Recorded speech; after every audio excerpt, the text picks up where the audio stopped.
The disappearance of cave diver Ben McDaniel. Sunny Florida. Sand. Surf. Scuba diving. It sounds like paradise, but under the clear water of Vortex Spring is a cave that is so dangerous that it is kept locked because a diver went missing there. Do you know anything about Ben McDaniel, a certified open water scuba diver who has been missing since August 18, 2010? Is his death just another sad accident, or is there something more sinister going on? Every diver fears falling below and never coming back up. This is what happened to Florida diver Ben McDaniel in the summer of 2010 when he went on a solo cave dive at Vortex Spring, a popular freshwater spot for divers and swimmers alike. In spite of the persistent attempts of law enforcement and trained divers, there was never any sign of him in either the spring or the cave, and he was never seen or heard from again in society. This mystery is the focus of two projects that will be made available to the general public in the months ahead. The first is a Discovery Channel show called Disappeared, and the second is a full-length documentary called Ben's Vortex, made by one of the most well-known female divers in the business, Jill Heinerth, and her husband, Robert McClellan. Ben McDaniel is remembered by his friends and family as a daring man who was enthusiastic about his hobbies, notably scuba diving. He became an open water diver when he was only 14. McDaniel wanted a greater challenge than what his open water certification could provide, so he made the decision to try his hand at cave diving. This certification would have required approximately 2 months of training and 125 log dives with just an instructor or cave-certified dive buddy. However, McDaniel was unable to find a cave diving buddy who was also certified. He went forward with the dives even though he was aware of the inherent risks of cave diving and the critical importance of having the appropriate training.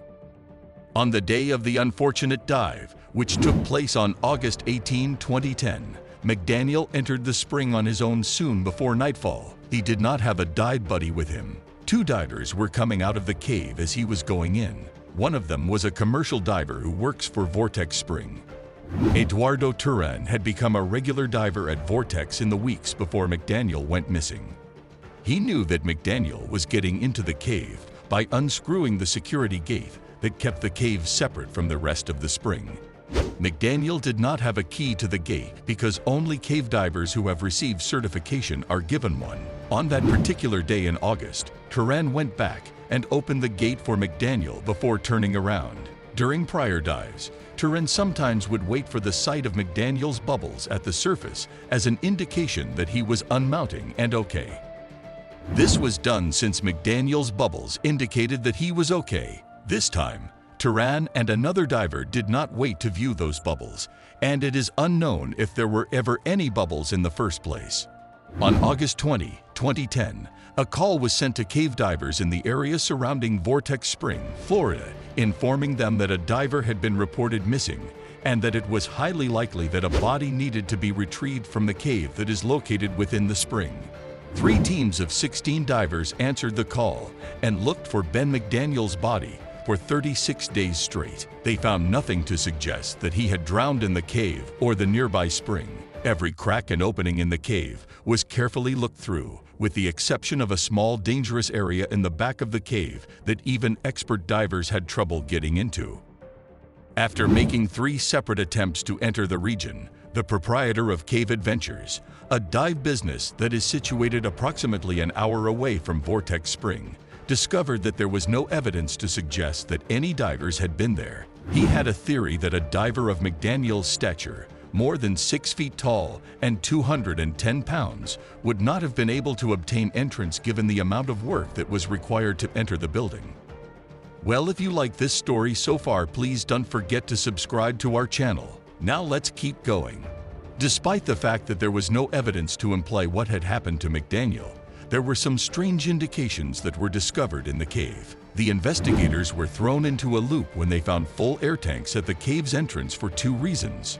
First, the tanks were not in the cave. The first was that the tanks were packed with regular air, which isn't what McDaniel would have learned from reading about cave diving, as his parents insisted he does. Cave diving often requires a special gas combination, depending on factors like depth, Second, cave divers will strategically install additional air tanks along their route inside the cave so that they are close at hand in the event that they want additional air while they are exploring the cave. In addition to these peculiar discoveries, McDaniel's truck went undiscovered by the employees of the diving shop at Vortex Spring for 2 days, despite the fact that it was parked in a location that was clearly visible to them. There was a wallet belonging to McDaniel that had almost $700 in cash, a cell phone, and several other personal things inside the truck. The call that was placed to his mother on the cell phone just before it was turned off was made the night before.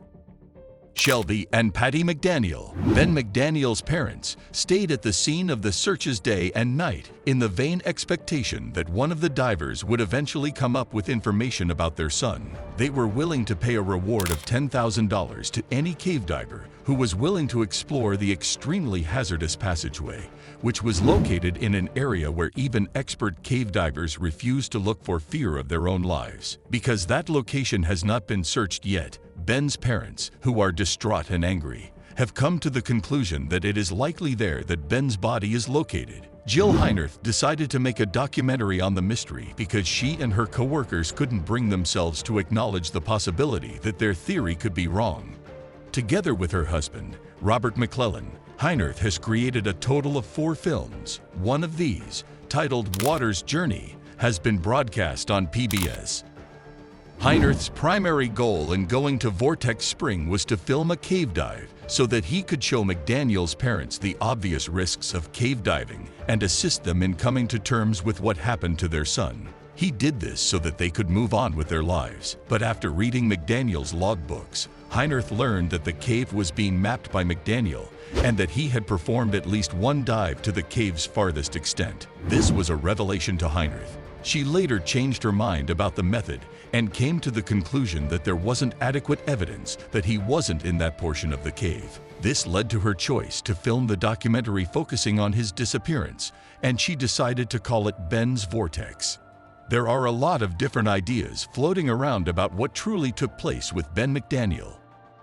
Some people have theorized that McDaniel may have staged his own disappearance in an effort to start a new life, with no one being any the wiser about his previous activities. Others believe that he became trapped inside the cave and drowned before being carried out to sea. One other theory suggests that there may have been some sort of foul play involved, with a previous owner of Vortex being a suspect in this case. When Ben went missing, the owner was waiting to go to trial for allegedly kidnapping and beating a temporary worker. He pleaded no contest, paid a fine, and was put on probation. Since then, the individual has passed away, and there are questions over the circumstances surrounding his passing.